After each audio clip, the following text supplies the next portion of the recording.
Assalamualaikum warahmatullahi wabarakatuh. Perkenalkan teman-teman, nama saya Quratul Ayun dari kelas 5 PAIC.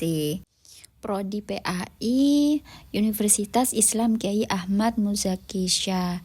Di sini saya akan mempresentasikan ya dalam bentuk PowerPoint, yaitu tentang evaluasi pembelajaran PAI. Jadi langsung saja ya. Tema 1, tentang konsep dan prinsip evaluasi pembelajaran. Definisi penilaian, yaitu artinya deskripsi. Maksudnya itu proses memberikan nilai atau keputusan terhadap hasil belajar peserta didik beserta kriteria tertentu. Kalau pengukuran itu angka kuantitatif, diartikan sebagai proses untuk menentukan luas atau kuantitas sesuatu. Evaluasi itu sendiri adalah pengukuran atau penilaian hasil pengambil keputusan. Iya, karena proses sistematis untuk mengumpulkan, menganalisis, dan menafsirkan informasi guna mengetahui sejauh mana tujuan pembelajaran itu tercapai. Kemudian fungsi evaluasi yaitu informasi untuk meningkatkan, mengukur, atau menilai peserta didik, umpan balik, dan keseimbangan. Prinsip evaluasinya yaitu ada validitas, reliabilitas. Pertama ini validitas ya. Validitas itu artinya instrumen harus mengukur apa yang harus diukur. Kalau reliabilitas itu hasil evaluasi harus tetap konsisten bila dilakukan berulang. Objektivitas itu penilaian harus bebas dari unsur perasaan pribadi guru. Sedangkan keadilan, setiap siswa mendapat kesempatan dan standar penilaian yang sama. Kemudian hubungan evaluasi dengan kurikulum PAI itu apa? Jadi integrasi evaluasi dengan tujuan pembelajaran evaluasi itu harus sesuai dengan kompetensi dasar dan tujuan PAI, pembelajaran agama Islam, seperti akhlak, ibadah, dan pemahaman keislaman. Peran evaluasi dalam pengembangan kurikulum itu dapat digunakan untuk memperbaiki materi dan strategi agar lebih efektif. Kemudian tema yang kedua yaitu pendekatan evaluasi dalam pembelajaran PAI. Evaluasi formatif yaitu penilaian di tengah pembelajaran. Karena untuk melihat perkembangan siswa. Fungsinya apa? Yaitu fungsinya untuk memperbaiki, membantu, dan menyelesaikan. Digunakan evaluasi formatif itu di setiap pertemuan. Kalau sumatif itu biasanya penilaiannya itu ada di akhir. Fungsinya itu untuk menentukan keberhasilan. Sumatif dilakukan pada akhir kan, seperti UAS, PAT, PAS, atau ujian praktik besar. Selanjutnya evaluasi diagnostik, yaitu mengetahui kesulitan belajar. Maksudnya kesulitan belajar siswa sebelum pembelajaran dimulai atau pada saat terjadi masalah pembelajaran. Tujuannya untuk mengetahui penyebab hambatan belajar, contohnya awal membaca Al-Quran, wawancara, ataupun observasi.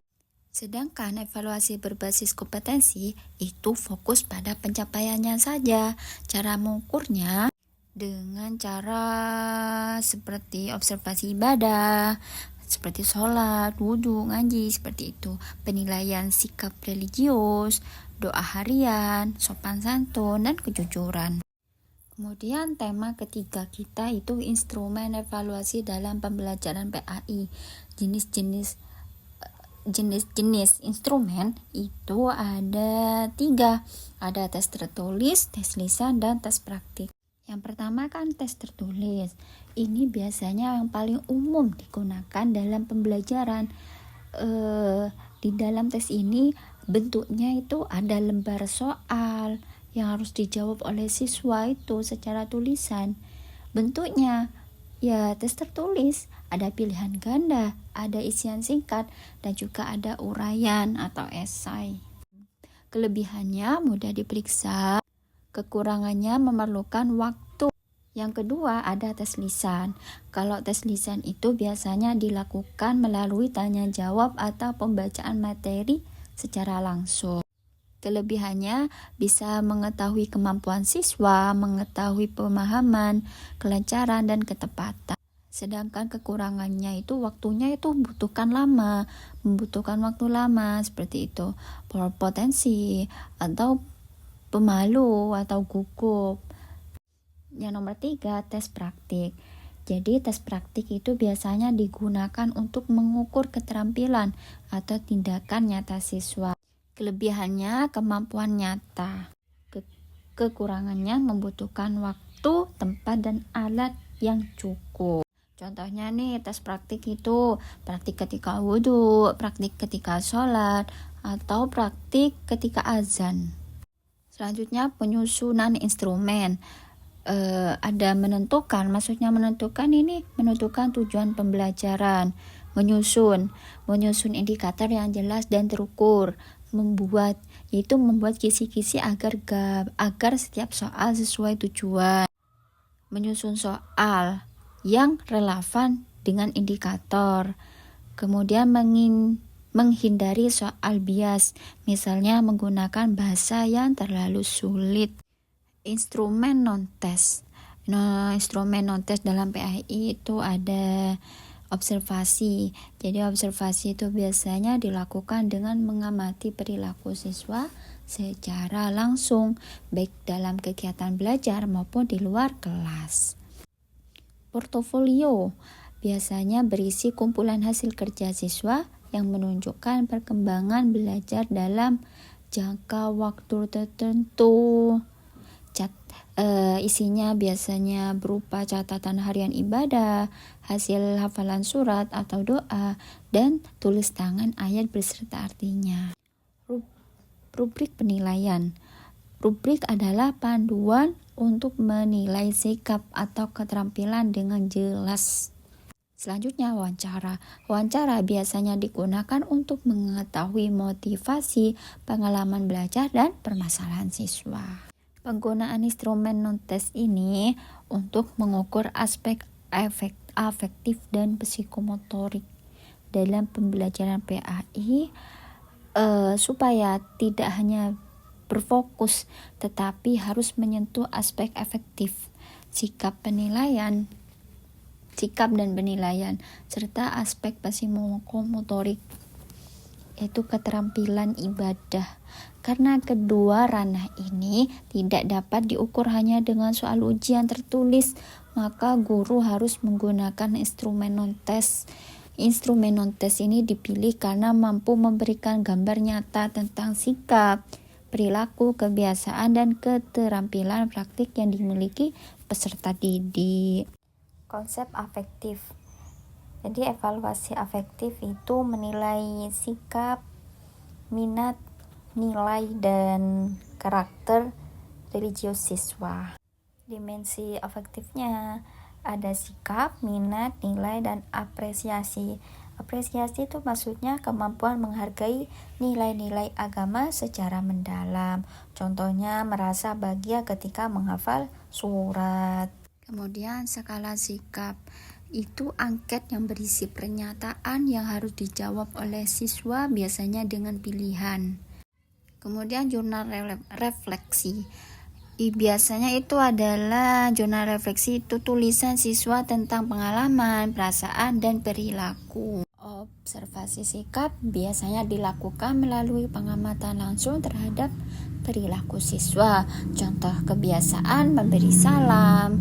Ini dinamakan observasi sikap. Cara mengukur sikapnya bagaimana? Melalui observasi, wawancara, skala sikap, jurnal refleksi, dan catatan anekdot. Selanjutnya tema kelima, yaitu evaluasi kognitif dalam PAI. Konsep kognitifnya ada kemampuan mengingat, memahami, menganalisis. Maksudnya, evaluasi kognitif itu proses penilaian yang digunakan untuk mengukur sejauh mana sih siswa itu memahami materi tersebut. Evaluasi kognitif ini meliputi kemampuan siswa, misalnya mengingat, memahami, menganalisis, seperti itu. Kategorinya ranah kognitif. Level 1-nya ada di mengingat, selanjutnya memahami, menerapkan, menganalisis, mengevaluasi, dan menciptakan. Instrumen tes objektifnya jawaban pasti dan pemeriksaan. Kalau tes esai itu artinya menuntut siswa menjelaskan jawaban secara terbuka. Kalau tes pemahaman biasanya digunakan untuk mengetahui apakah siswa itu betul-betul mengerti makna suatu ajaran agama. Contohnya, siswa menjelaskan arti Quran surat Al-Maun, seperti itu. Strateginya ada menentukan, ada menyusun, ada soal harus berhubungan dengan konteks keagamaan, dan melakukan review dan revisi soal sebelum digunakan. Analisis hasil. Maksudnya analisis hasil itu pengolahan data. Guru harus mengolah skor siswa dari hasil tes untuk menentukan nilai akhir, mengetahui keputusan belajar, dan melakukan remedial.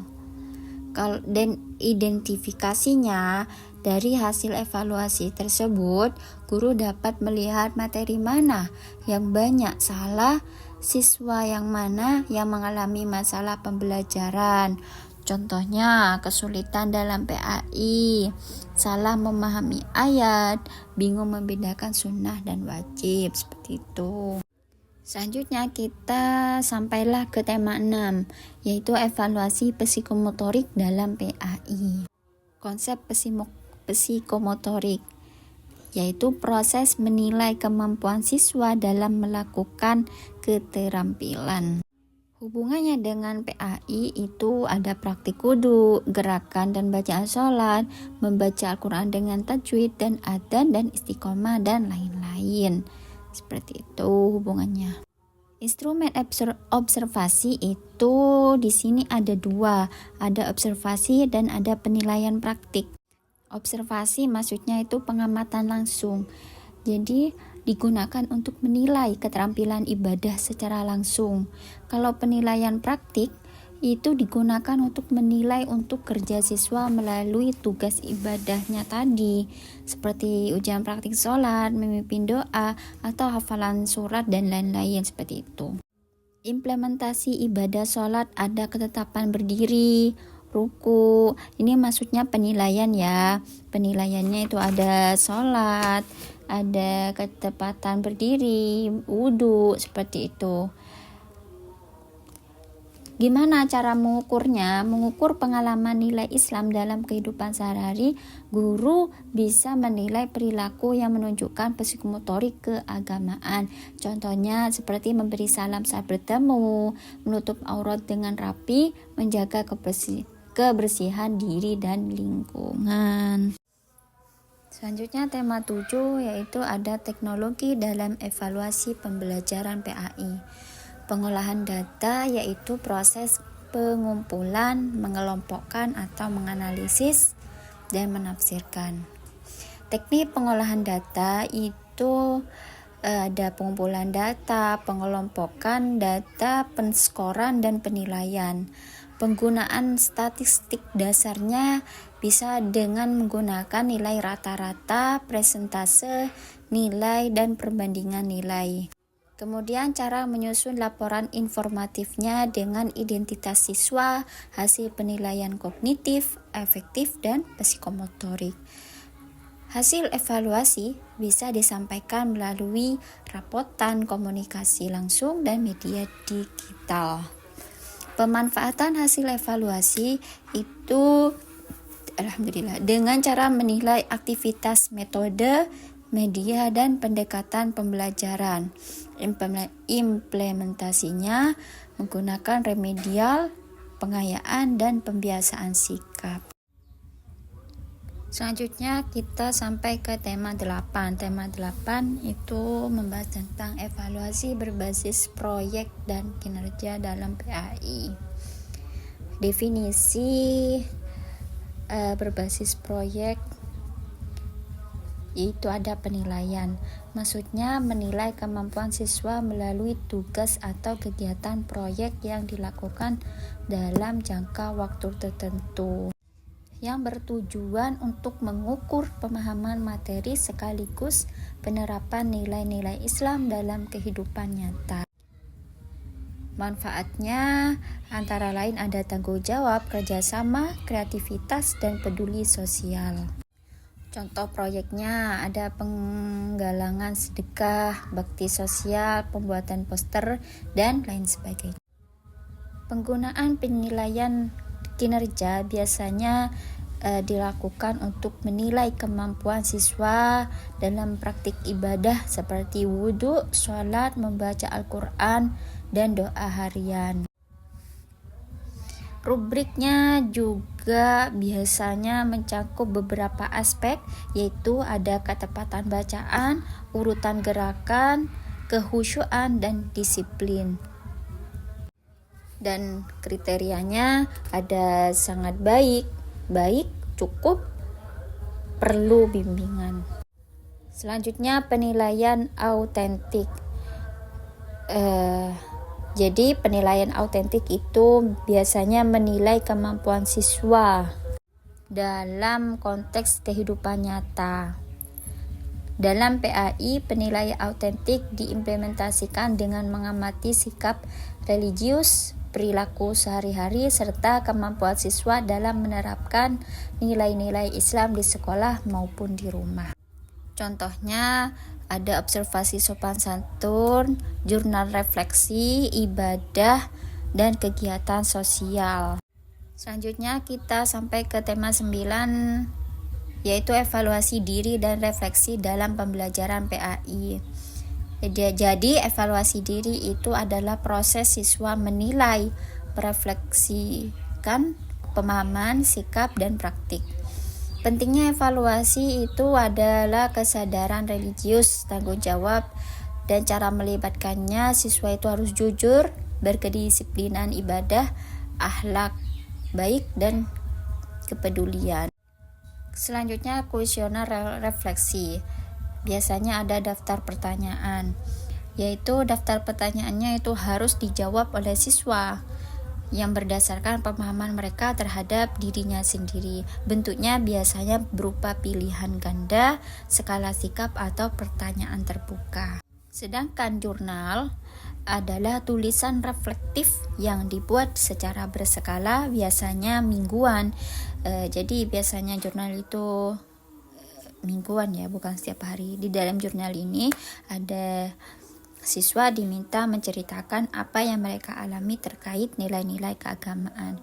Fungsinya bisa melihat perkembangan spiritual dan emosional siswa dari waktu ke waktu. Sedangkan catatan harian itu tulisan singkat. Maksudnya tulisan singkat itu tulisan singkat tiap hari tentang perilaku atau ibadah. Jadi lebih sederhana ya daripada jurnal. Fungsinya melatih kedisiplinan dan kesadaran diri di setiap harinya. Juga mengukur konsistensi perilaku keagamaan siswa seperti sholat, membaca Al-Quran, atau berbuat baik. Contohnya hari Senin, siswa ini sholat subuh 4 waktu, misalnya seperti itu, membantu orang tua di rumah, dan lain sebagainya. Kemudian pengembangan instrumen evaluasinya itu ada beberapa langkah penting. Yang pertama, menentukan tujuan instrumen. Kedua, menentukan bentuk instrumen. Ketiga, menyusun indikator penilaian. Keempat, menyusun butir-butir pertanyaan. Keempat, melakukan uji coba perbaikan. Dan keenam, melaksanakan dan tindak lanjut. Jadi teman-teman, dari apa yang dipaparkan tadi di tema 9 ini, kita bisa simpulkan bahwa evaluasi diri dalam PAI itu adalah alat untuk membantu siswa mengenal dirinya secara keagamaan, kuesioner refleksi memberikan gambaran cepat, sedangkan jurnal memberikan gambaran lebih mendalam. Catatan harian menunjukkan konsistensi perilaku. Jadi dengan pengembangan instrumen yang baik, evaluasi diri dapat menjadi sederhana. Pembiasaan menjadi sarana pembinaan karakter Islam yang sangat efektif dan bermakna. Kemudian tema terakhir kita, tema 10 itu adalah analisis hasil evaluasi pembelajaran PAI. Pertama itu pengolahan data. Pengolahan data itu proses pengumpulan, pengelompokan, menganalisis, dan menafsirkan. Jadi hasil penilaian siswa untuk mengetahui tingkat keberhasilannya pembelajaran PAI serta mencapai kompetensi sikap, pengetahuan, dan keterampilan. Teknik pengolahan datanya ada beberapa teknik ya.